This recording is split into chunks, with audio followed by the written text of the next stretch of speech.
McDuffie, and ask around the league, Steve, people just rave about McDuffie as one of the up-and-coming top corners that can play inside, outside in this league. And to me, that secondary is young, a lot of draft picks. They're growing together, and you saw in some of those highlights there, Steve Spagnuolo has the ability, multiple guys out of that secondary can blitz the quarterback, so they can hide a lot of things that Spags wants to mix up. L'Jarius Sneed's a great blitzer, so's McDuffie. You saw Watson come as well. But to me, it is the offense, which is a bigger deal for me, because we have now seen 6 games this season that this Chiefs team has been held 24 points or under, which is wild in a sense. I look at them in the last 2 weeks, Steve. They have not scored in the second half in each of the last 2 weeks. That makes we no were sense. wondering at the trade deadline.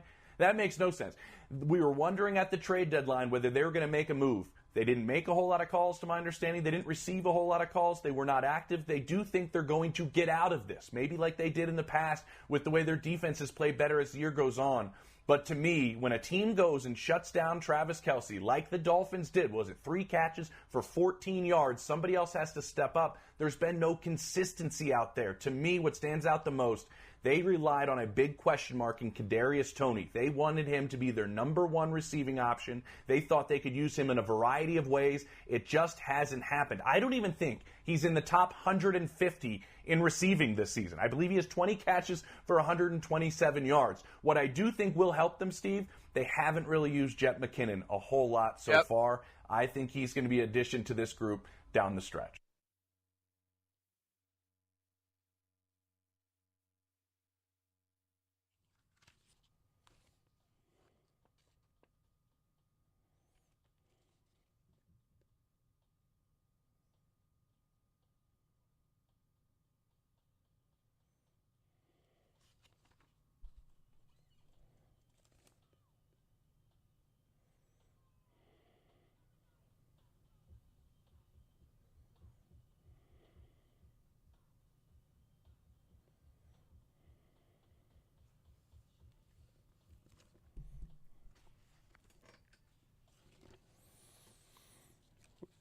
Good morning, Kansas City. This is the Border Patrol on Sports Radio 810 WHB.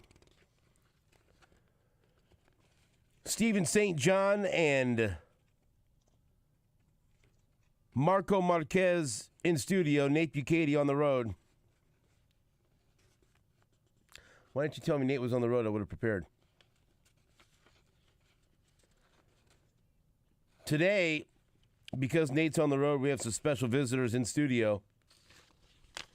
First, we'll talk to our friend Jeff Kerr from CBS Sports in Philadelphia, and he'll break down the upcoming matchup, even though it's a week and a half away. I don't care. We'll still break it down. How did the Chiefs match up with the Eagles this year, since they'll be back in the Super Bowl again, both of them? Spoiler alert. And we'll talk to Jeff Kerr just about what we'll call the first half of the season, because the Chiefs are in the bye week now. Matt Derrick from ChiefsDigest.com will be at 7:30. Then the coach, Gary Barnett, will talk college football with us at 8:05. What time's Big Biscuit going to be here? 8:30. Yeah. 8:30. And we're holding Zach, the salesman, to that. I like it. The earlier they get here, the less likely sales can be involved in the proceedings. Just being honest. Nobody from sales ever comes around the show, listens or stops by to say hello. We get food in here. Then all of a sudden, 4 or 5 sales guys. Zach's trying to change things. He's changing things. He's trying to... Hey, what's going on over here, guys? How's the Border Patrol? You guys got food? Oh, you guys are on in the morning? Hey, we have a meeting set up for you at 8:45 tomorrow morning. Can you make it?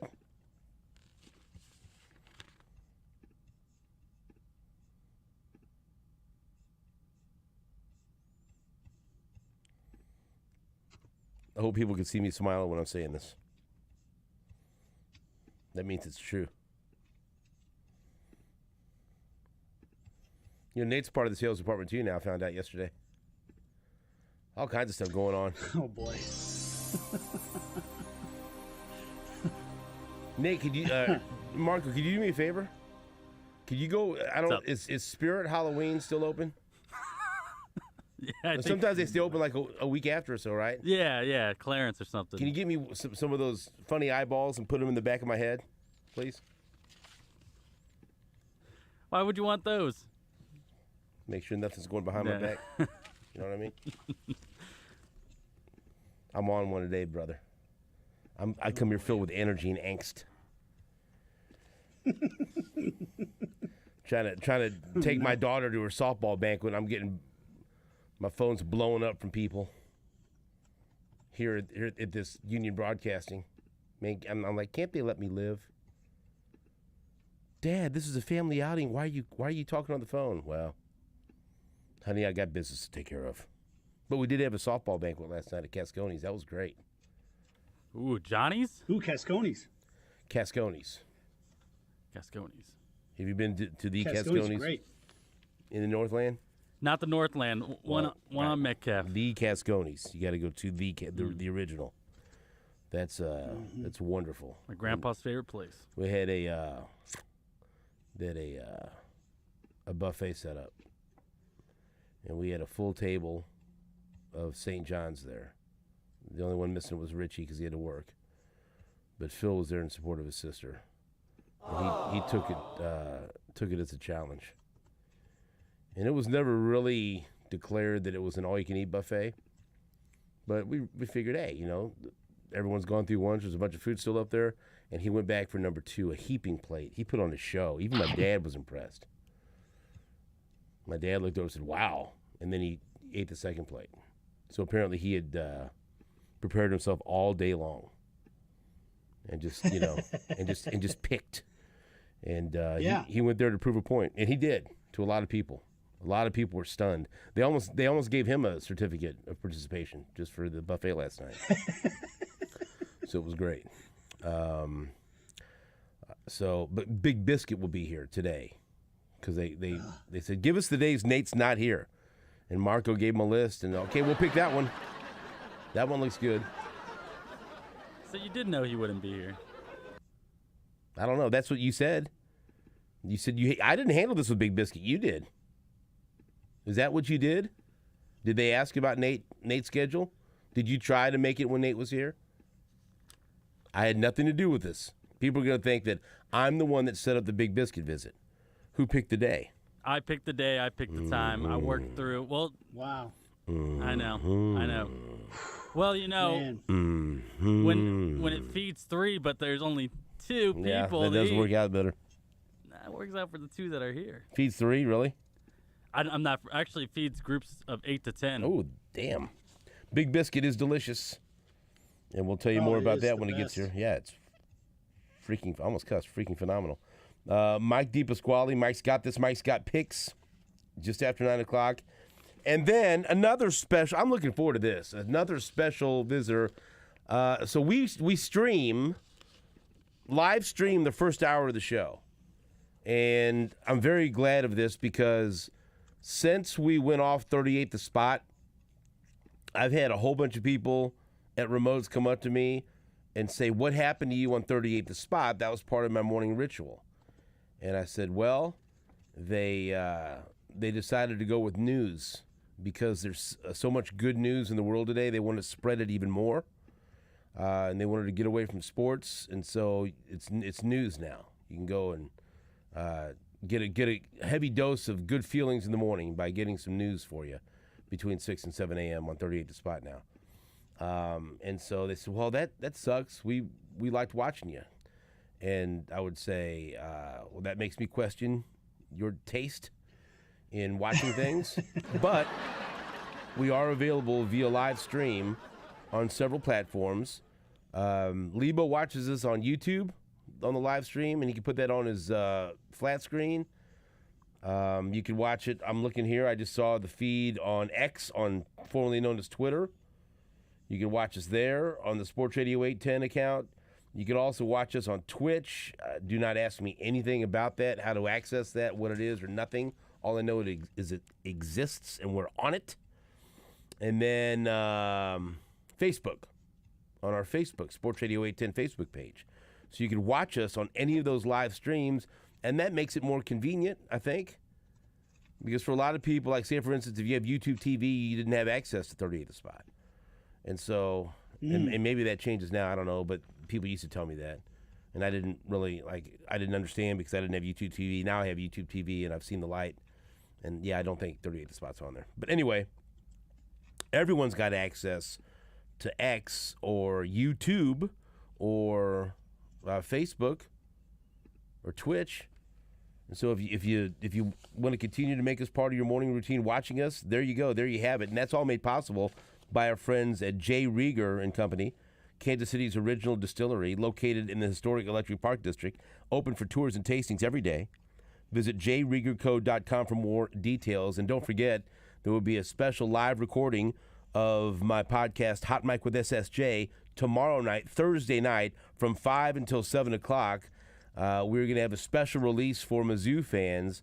And so if you like bourbon and you like Mizzou, or if Mizzou's ever made you drink bourbon, any of those things, then you probably need to be there. And I'm going to be recording this live episode of Hot Mic with SSJ with a couple of friends and former Mizzou players, Brock Christopher, Jarrett Sutton, Andrew Jones, and Tony Temple. We're going to be down there telling some stories and having some fun. And that's going to be from 5 until 7 o'clock Thursday night, tomorrow night, at J. Rieger and Company Distillery.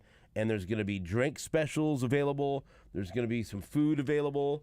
And you could sit and listen to a very informal live recording of Hot Mic with SSJ, and that'll post on Friday. But there will be a little, we'll try to tone it down from what it normally is when we record in the studio. But there will be some curse words. There'll be some colorful language, but most importantly, there'll be some fun, and I think Mizzou fans will be very excited about this new release from J. Rieger Distillery. Very delicious release. Thank you, my so friend.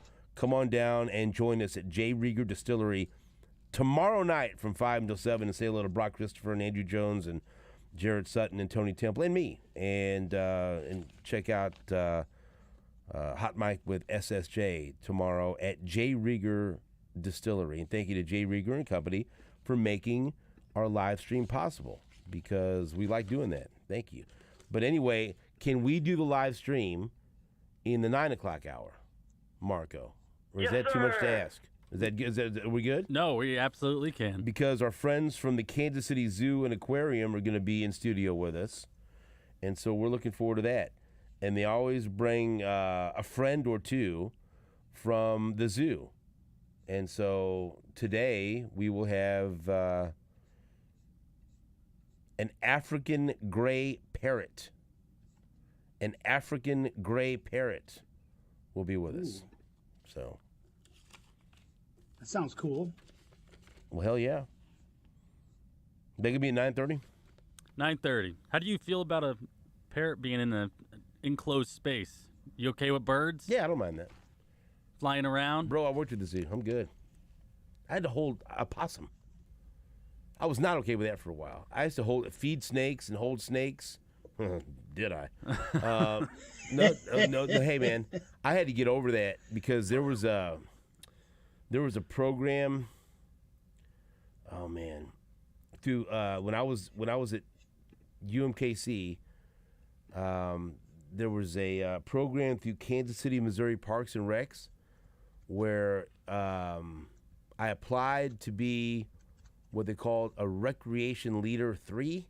I think that was the actual job title, but it was kind of an internship / work experience through Casey Mill Parks and Recs. And so the first summer, and this would have been the summer of 95. Yeah, because I was dating that one girl. Sorry. Summer of 95, and I worked for the RBI program, Reviving Baseball in the Inner City. Great program. And so I was assigned the field or the league that played out at Swope Park in one of the fields there. And so during the day I would go out there and help get the field ready, drag the field, manicure the mound, line it sometimes, whatever it needed. As I was in charge of getting all the equipment together, just making sure everything was ready for the league games. And then I would have to be there. I'd be the site coordinator for the league games and kind of be the liaison between the league and the coaches. And so there was complaints. They would complain to me, which was wonderful. And just making sure everything ran smoothly. And it was a really rewarding job that I had that summer. And then the next summer, I stayed in the program, and they placed me at the zoo. And so I spent my summer there at the zoo. I used to take part in the nocturnal safaris when people would pay to stay overnight at the zoo in the woods. And I'm telling you, man, people that know me now do not believe that I ever did this, but I did. And so I would give a tour at night of some of the nocturnal, animals that were active at night, and then we would go into that enclosed area that's behind the lake in the woods, which says, do not enter, but you can enter if you're part of the nocturnal safari. I don't know even if they do this anymore. And so then we just have a group. I don't know, like a group of Cub Scouts, or just a group of kids, or a class, or whatever, or individuals. And you'd go back there, and we'd have roast hot dogs and s'mores. And Nate would be furious that we were roasting marshmallows. He wouldn't like that. But then we'd have a little campfire there, and then we'd all set up tents, and I would sleep in a little a one-man tent out there in the woods.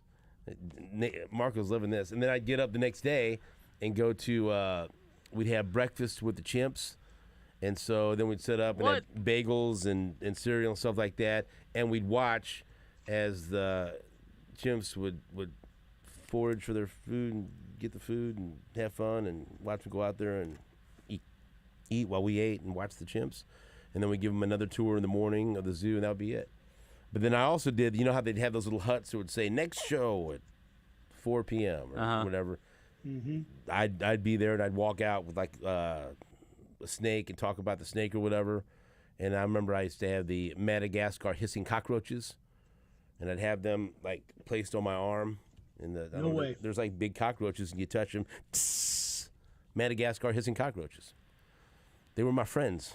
At that time, they were my only friends. So, No, and trust me, I was not looking to handle Madagascar giant hissing cockroaches or lady opossum or snakes, but it helped me get through school. It helped made some money, and it was actually a really rewarding experience, and I learned a lot. And I've always told my kids it's okay to push yourself outside your comfort zone, to try to do something different that normally you wouldn't do, and try to learn about things that you normally wouldn't learn about. And I did, and it was really cool, and I loved it. And the zoo was just incredible. It was an incredible place to work because, sometimes when you're there, you're so caught up. Hey, we got to go do this. We got to go do that. We got to get through this. And it's, it's kind of hectic, especially when you have a family and you have little kids. But it was cool to be there every day and just to kind of get to know the animals and talk to the animals. I related with them. What have you guys been up to today? Right, exactly. We saw eye to eye on a lot of things. And so I have a soft spot for the zoo. The zoo is one of my favorite places in the world. And I'm very excited whenever the Kansas City Zoo and Aquarium is going to come in studio. And so, yes, I'm very comfortable. With the parrot may not be, you need to talk to the parrot and make sure the parrot's comfortable with me. Because sometimes animals, see a bearded man. Like there's one chimp that hated me and would go crazy and, I'll just say it, would throw poop at the glass and everything whenever he saw me. I don't know what the problem was. You had beef with a chimp. Yeah. Chimp had beef with you. We had some issues. So I liked the chimp. He didn't like me. I'm not the first or last person that threw poop at me, but I got it. I dealt with it. So anyway, that's at 9:30. So we could set that up on the live stream so people could watch. Absolutely. See this parrot. Yeah, Nate can be able to watch what's going on. I'll watch on the live stream while I'm on with you guys. How about that? And we'll send him pictures of the food. Man, is that gonna be fun? Huh. So the zoo will be here. It's gonna be a zoo in here. It normally is. That segment's gonna be for the birds. What about Bill Self's new contract? Amended lifetime contract, baby. Talk about it. Well, he's the nation's highest paid basketball coach. I think he deserves that. $53 million over a 5-year rolling deal. he'll pass John Calipari as the highest-paid college basketball coach in the country? I think he deserves it. In terms of, I mean, look, we could have the conversation about whether or not the highest paid employees in our states should be the football and basketball coaches, but that's the system that we live in, and you know the way the market is, he's the best coach going right now, isn't he? I mean, there's nobody I'd rather have coaching my basketball team at the college level. I mean, only you can answer that.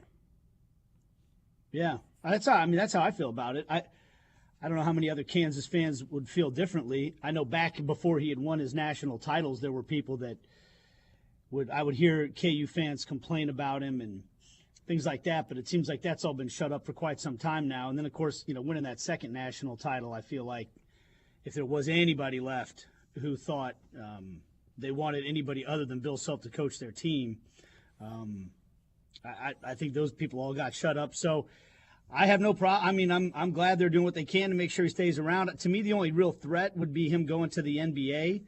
It seems like at this point in his life and his career, he wants to stay at Kansas until he's done coaching, and I am just fine with that, and I am just fine with them doing what it takes to keep him happy. A lot of the big dogs have left.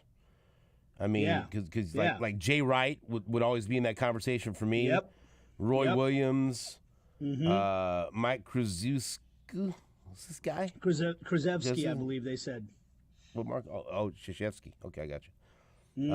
Jim Boeheim, Bob Huggins, although their best years were behind them. You talk about the legends of the sport, right? They've been leaving rapidly. And so I was looking at a recent article from last week at CBSSports.com, and they had their panel of basketball writers vote, and that includes Gary Parrish, who's a really good regular guest on the program with Saran Petro. Nate tells me not to listen to that show, but I do sometimes. I like it. You know, Nate's got a problem with everyone, but you know, when you're swimming in MLS money, you can say what you want. Right. That's right. Matt Norlander, Kyle Boone, David Cobb, and Cameron Salerno. I mean, honestly, I've never heard of three of these people, but I know who Gary Parrish and Matt Norlander are. So that's good enough for me. And so they voted on the top 25 college basketball coaches that are active right now. And I thought, oh, this is interesting, because usually see who are the top five. They went deep, top 25. You know what I mean? And so, there's not really much of a debate. The number one's Bill Self. Who do you think they voted number two? Ooh. I mean, would it be Coach Cal? They have him at number 8, because I don't think it's some done deal, sure thing. Number 2. I mean, I think that's Scott up for big Drew? debate. Scott Drew's number 5.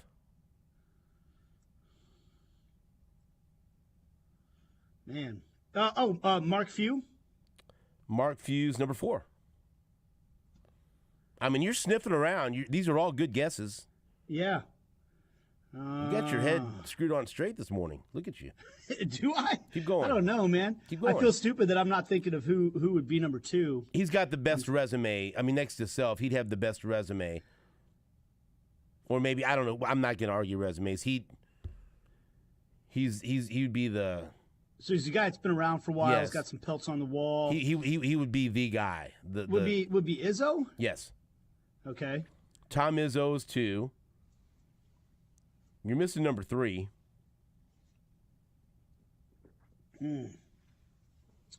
Same conference as Bill Self. Same conference. I don't think you're going to get this one. It's not Jerome. Is it Jerome Tang already? No. A new arrival to the conference. He used to be in the conference. Now stupid. Lebo's guy, Kelvin. Kelvin Sampson, yeah. That's stupid for me not to think of that. His name's not stupid. Did you say stupid Kelvin Sampson? No, I'm calling myself stupid for not thinking of it. What do you have against Kelvin Sampson? That's a weird thing. I actually am a big fan. I like him a lot. So it goes Self, Izzo, Sampson, Few, Scott Drew, and then number 6, Tony Bennett. Oh, yeah. Number 7, national title. yeah, Dan Hurley from UConn. I know he only has one. I'd put him higher. Yeah, he hasn't been there that long, right? Right. Hasn't No, he? and I like him a lot. You know what I mean? Yeah. I feel Yeah, me too. I'd put him higher. Coach Cal is 8. Jesus. Sometimes I need to be reminded about this number 9. This is going to be some must-see TV. Rick Pitino at St. John's, number 9. Oh, boy. I keep forgetting he's back. Number 10, Matt Painter, who, whatever. You know. You got your guy now. You don't need to worry about him. Yeah, that doesn't bother me. Mick Cronin, I'm just letting you know the names that are out there. Mick Cronin, then Eric Musselman at 12. He took his shirt off as soon as he found out he was number 12 and ran around the locker room, which is weird. Bruce Pearl, 13. Tommy Lloyd at Arizona, 14. Randy Bennett at St. Mary's, 15. There's your guy. Shaka Smart, number 16. Greg McDermott is number 17 at Creighton.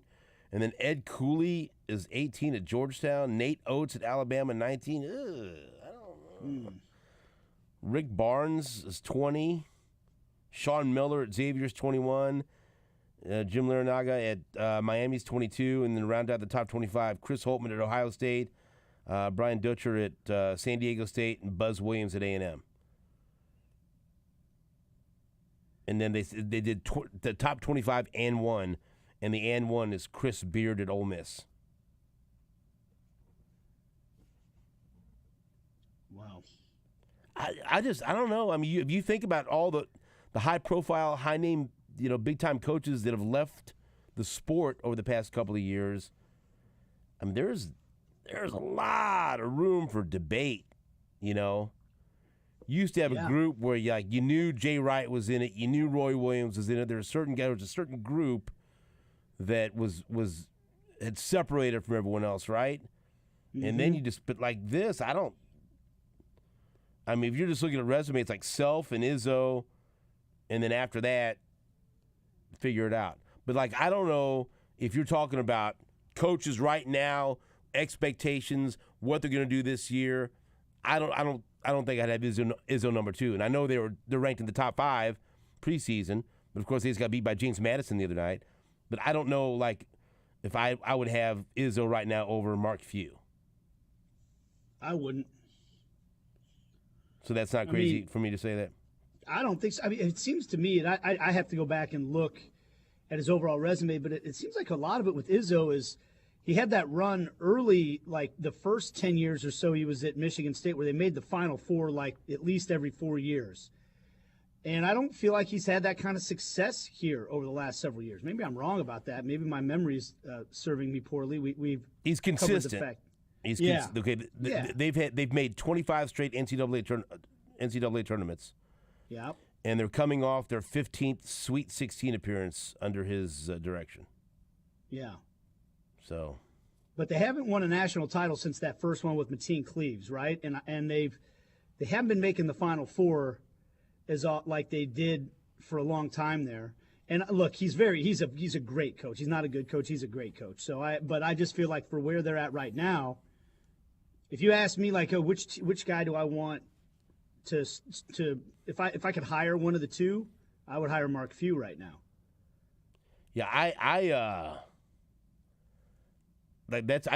thought that was such an interesting list because Self number 1, then after that, man, I don't know.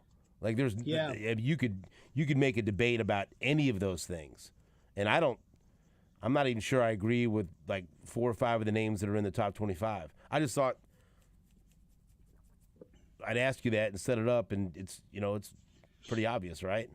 Yeah, I mean, I think part of what you're getting at is for the longest time for me and you in our lifetime, college basketball and college football was marked by the coaches being the biggest characters in the sport, right?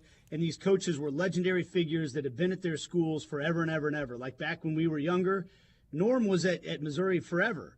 You knew who these coaches were. They had big personalities. They stayed at the same place for a long time.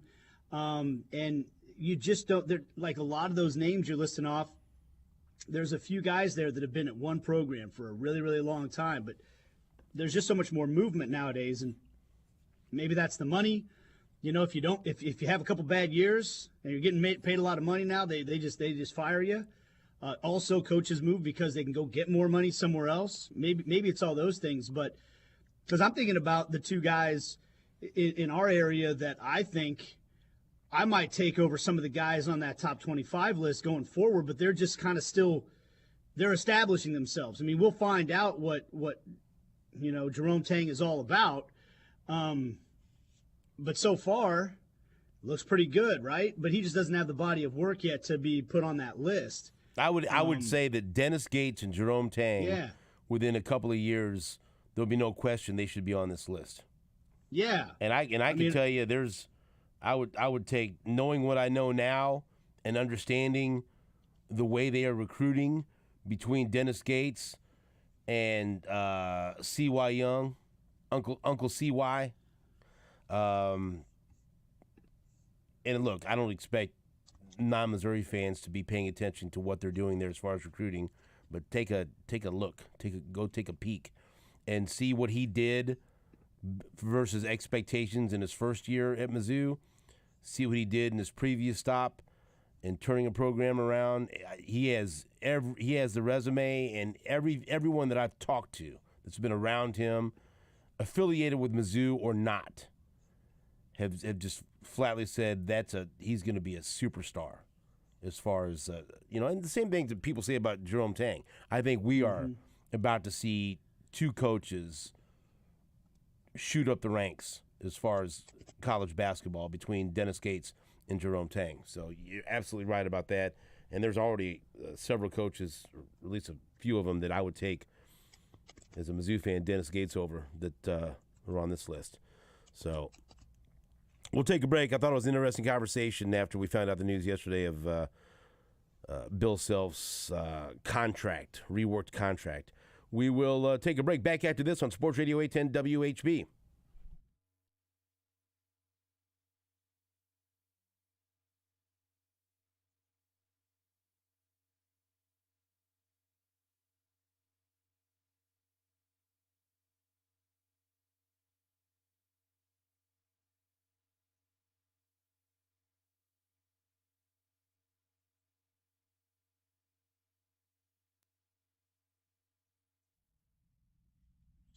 Well, we just discussed that it is no stretch to say that Bill Self's the best basketball coach in Division I. You know what? You can get a good stretch at Stretch Zone. See what I did there? Stretch Zone is a place that I've been going for quite some time, and it keeps me active. It keeps my joints loose and limber, and my muscle flexibility improving consistently. It's really important. Right now for me, I used to do a lot of distance running. Not so much these days, but I've been walking a lot when I go play golf. And it's a way for me to get exercise, but a lot of times because of my poor hip rotation and things like that, I end up with some IT band soreness and hamstring and lower back tightness.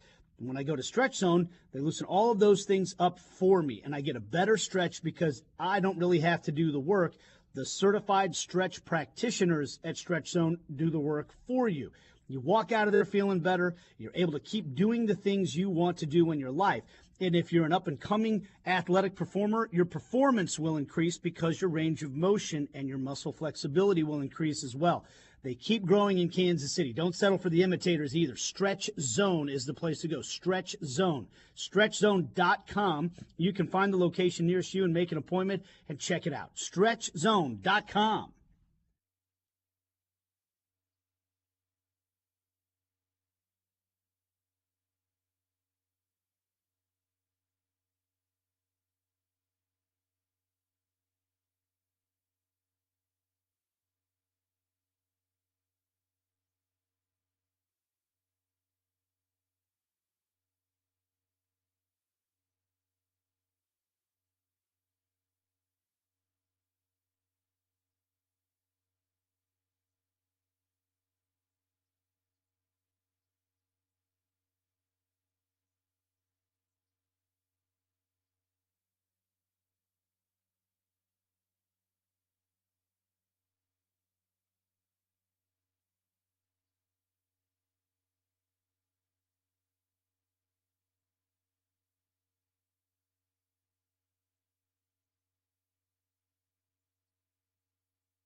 The new college football playoff rankings came out last night. Top 5 is Ohio State, Georgia, Michigan, Florida State, and Washington. Oregon, Texas, Alabama, Ole Miss, and Penn State rounds out the top 10. Mizzou fell from 12 to 14, although I don't think they should have dropped it all, but whatever. And so now this weekend's matchup in Columbia will feature number 13 Tennessee and number 14 Mizzou. Number 13 Tennessee, number 14 Mizzou this Saturday at 2:30 on CBS. Number 15 is Oklahoma State. Number 16 is Kansas. Number 17 is Oklahoma. And Kansas State comes in at number 25. So they're your latest college football playoff rankings. And now we have some comments from a couple of the coaches. Of course, Lance Leipold was on our show live yesterday, as he is each and every Tuesday. So if you want to hear his comments, you can go to the podcast page at 810WHB.com and listen to our conversation with Lance Leipold. Now, the other two coaches of the schools that we follow, Eli Drinkwitz and Chris Kleiman, spoke yesterday, so we've got those comments for you.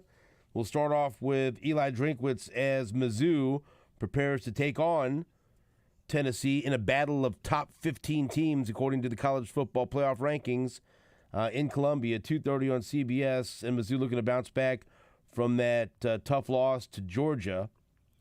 If you watch the game, you saw Eli Drinkwitz get super pissed off a couple of times, and one of them I did not understand at all. It was before halftime when it looked like a Mizzou ball carrier was out of bounds, was tackled out of bounds, and they said that he stayed inbounds and the clock kept going, but Mizzou still had 2 timeouts. And so if you wanted to stop the clock, even though it didn't stop with the runner going out of bounds, he could have called a timeout.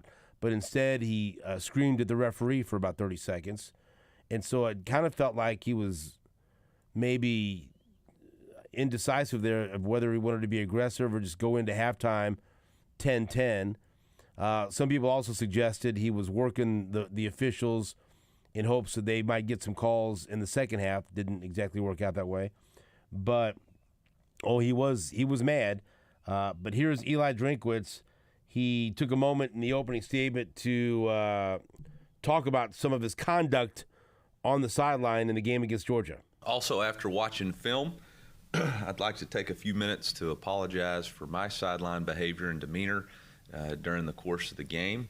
In Saturday's contest, there was a few moments where I let the frustrations boil over, and obviously after reviewing the film, clearly had inappropriate language that was not reflective of my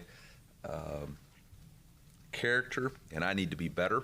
So I need to apologize first to my family and my daughters for setting a poor example, to our fans who expect more out of me and I expect out of myself, and to the officials too, for being out of character. I need to be better, will be better, and expect to be more under control and collected and be able to control my emotions in the heat of the battle. Man, if I have to apologize to my daughters for inappropriate language, I'm just going to have to start wearing a t-shirt that says, I'm sorry. Because I will never stop apologizing. I'm sorry. I'm sorry, girls. No, but he was super pissed off. You saw that, Marco, right? And he was, Yeah. And rightfully so, too. It was, I don't want to get into the whole part of the game, but yeah, I didn't it was understand out of bounds. Yeah, out of bounds. But I didn't understand if he was so mad. Why didn't he call a timeout? He had That 2 too. timeouts. No, he should have. He should have used the timeout there, and I may have thrown a pillow down the flight of stairs in my living room. Well, that's destructive. Well, It's sports. That's what it's supposed to do to us. Make us destructive, happy, all feel all kinds of emotions. But yeah, it was He should have used the timeout right there instead of he lost composure, and that hurts your team sometimes. All right, so that was any comments on Eli Drinkwitz's apology, Nate? Do you think I'm not the Missouri fan. Do you feel like you're like this behavior, he needs to apologize for this? No, I mean, I think he should apologize for not taking the timeout, but that's about it. No. No, it's football. No. Like, I watched it, and I was like, man, is he pissed off. He was hot. But that stuff doesn't bother me, man. You know, that's up to him. If he feels like he needs to apologize, and more power to him. But no, I didn't. There was not one moment where I thought, you know what, he better apologize for this. No. Okay, soccer alarm here, but I do think you're gonna like this, or you're gonna be interested by this. When it comes to the way that referees are treated, the game that Tony Mule and I did the other day, the manager for Vancouver got thrown out of the game, got a red card and thrown out, ejected because he was cussing out the refs so much.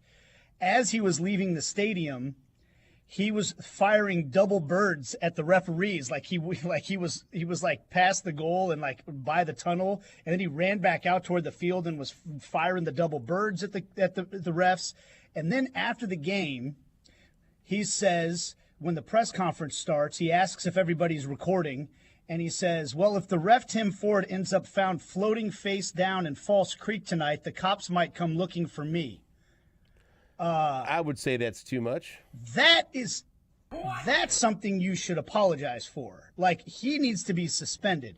That's outrageous. You can't make jokes about refs getting murdered. That's terrible. But did Eli Drinkwitz, there's one thing about getting fired up and yelling on the sideline. There's a difference, right? I'm asking you, is what he did, you were like, man, this is bad for the program? Or honestly, is it more just he's fired up, he's engaged in the game, he cares about what's going on out there? Honestly, the whole thing the only thing I was thinking about at that point is, if he's so mad, how come he's not calling a timeout? I mean, you can be mad about them saying Schrader didn't go out of bounds, but if you're so mad about it, then call a timeout, and you still have, you know what I mean? You still have 2 timeouts left. That was the only stay focused on the task at hand here. Bizarre thing about that. So I'm not even sure that I think there might be something to the fact that he was trying to work the refs and try to get some calls in the second half, which didn't work out. Hey, I was cussing the refs out in the second half because right. Pass interference, no pass interference. What's pass interference? And by the time that game was over again, no idea what pass interference is. No idea you could review such. I mean, they were reviewing things I didn't know you could review. Every Mizzou game, I learned something new. Here's more from Eli Drinkwitz. He said that he expects Brady Cook to bounce back from a tough fourth quarter against Georgia. Brady's mentally tough. He's physically tough. We've been in this situation before. He's handled a lot of adversity in the past. I think this is just another step. I don't think he understands when you're the quarterback that you're going to get too much praise and too much blame. And, he put us in a position to win the game, and unfortunately we just had a play right there that didn't work out. I think everybody involved in that play wishes they would have done something different, from me all the way down, to have a better result. So I don't think any one person nor anybody on our team blames Brady for that loss in any form or fashion. I like that answer because I don't just blame Brady Cook for that bad pass that was intercepted by a 350-pound man. I promise you this, man. I'm watching the game with my wife, and the play right before that was a 13-yard run by Cody Schrader. And if you watch Mizzou this year, Schrader gets better as the game goes on. And at the fourth quarter, he's a closer, man. And he was feeling it. He was looking good. And you just picked up 13 yards, and I'm thinking, and I sit up in my seat, and I was, at that point, I legitimately thought Mizzou might win the game because the clock was under 8 minutes. It was a first down at the 50. They're down 6. They've got some momentum. They just picked up a first down. The stadium's kind of quiet there, and I said, give it to Schrader. Run the ball again. Do it until they can stop. You found something here. They have found something. And Luther Burden, by the way, who's questionable for this week, had tweaked his ankle, and he wasn't the same player in the second half that he was in the first. Run the ball again. And I'll be damned, as I'm saying, feed Schrader. They tried that play that ended up in as an interception, and I'd like to think that Drinkwitz and Kirby Moore watching that game again, thinking, "Oh, we should have kept running the ball." Run the ball. And so I spent my weekend, and this is not normal, screaming at the two teams that I love to run the ball at different times between Mizzou and the Chiefs, which I'm not always, usually I'm looking to get the ball in the hands of Luther Burden or Theo Weiss, and then on Sundays I'm looking for Mahomes magic. But on Saturday and Sunday I was demanding in a big situation for Cody Schrader and Isaiah Pacheco to get the ball, and I was refused on both opportunities, which is fine. But hopefully I like that answer because hopefully Drinkwitz realizes wasn't just Brady Cook. And let me tell you, it was a terrible pass. I have no idea what he saw. I have no idea how could you not see that guy? But anyway, I wish they would have kept running the football. And still maybe they would have lost the game. But you found something. You had a hot hand. Go with it. Here, Drinkwitz says that Mizzou needs to make sure they don't have a hangover from the Georgia game as they prepare to face a very, very tough Tennessee team. I told our team and our staff, 1-0 is a mindset whether you win or lose. Our mindset's about being 1-0 this week, and you stack the wins when you get them and the losses when you get them, and at the end of the season you look back and see where you're at. We have a lot left to play for, starting with playing for each other. And that's, we all spend so much time here through the off season and in the season investing in each other. We're not stopping now. Disappointed with the outcome Saturday, but 1-0 is a mentality and a lifestyle that we live by, and we know we have to refocus. In this league, there's no weeks off. Now let's move on to Kansas State and Chris Kleiman. They are number 25 in the latest college football playoff rankings. Here, Chris Kleiman says the decision to go for the win in overtime in Austin was not made in the heat of the moment. It was talked about when we went to overtime that we were going to have a chance, we were going to win the game. We didn't have a lot left in the tank, honestly, with the amount of guys that we had playing as many snaps. I didn't know if we'd stop them. I thought we had a chance, but if we didn't stop them and they scored and kicked the PAT, we were going to match that, score a touchdown, and go for two and try to win. On the flip side, once we got the stop, they made the field goal. If it were anything, probably 4th and 5 or less, we were going to go for it. If it was 4th and 8, we probably would have kicked the field goal just because that's a little bit harder. But this is 1 yard outside of a 2-point conversion, and we went there to win. We went there to win the game, and I don't know. We also had some struggles. We had a miscommunication on a snap, and we had a missed field goal. And I just didn't want. I'm confident we would have been able to do those things and execute it, but if we didn't, I didn't want to go in that locker room after miss 2 short field goals and say we didn't put it on a bunch of 5th, 6th year seniors up front and a 5th year quarterback that really had a hot hand. Should they have gone for it, Nate? I was very surprised they didn't go for it at the time. And look, it's one of those situations where I'm sorry, I didn't kick the field goal is what I meant. Hindsight's always 20/20. You don't know what would have turned out. They had their problems in the kicking game, as Coach Kleiman talked about right there.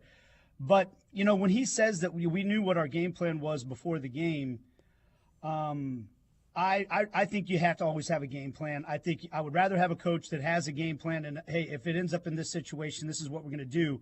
But at the same time, I also think you have to be willing to adjust that game plan based on what's happening. Now, he knows his team better than we do. He thought his team was running out of gas. It surprised me to hear that because watching the game, it looked like Texas was the team that was losing momentum. It looked like K-State was the team that had them on the ropes, and they had already gotten a stop. And I just thought, man, if there's one team that I feel like would want to keep playing this game straight up, it's K-State. If there's one team that's like, man, we're in trouble, we need this game to end, it looked like Texas at the time. But, again, he knows his team better than I do. So, who knows how it would have turned out had they kicked it anyway.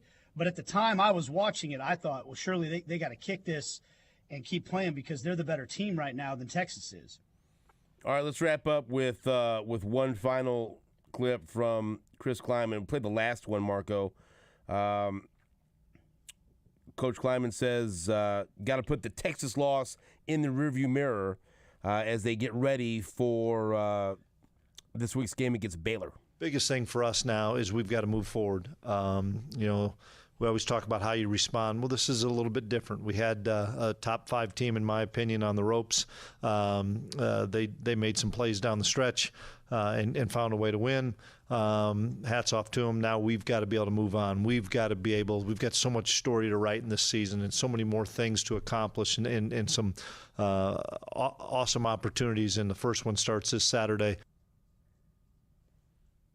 So there you go. There's I have all the faith that K-State will bounce back and have no – I mean, we've seen them enough times. They'll be good the rest of the year. Right. That's right. We will we'll take a break. Back after this on Sports Radio 810 WHB.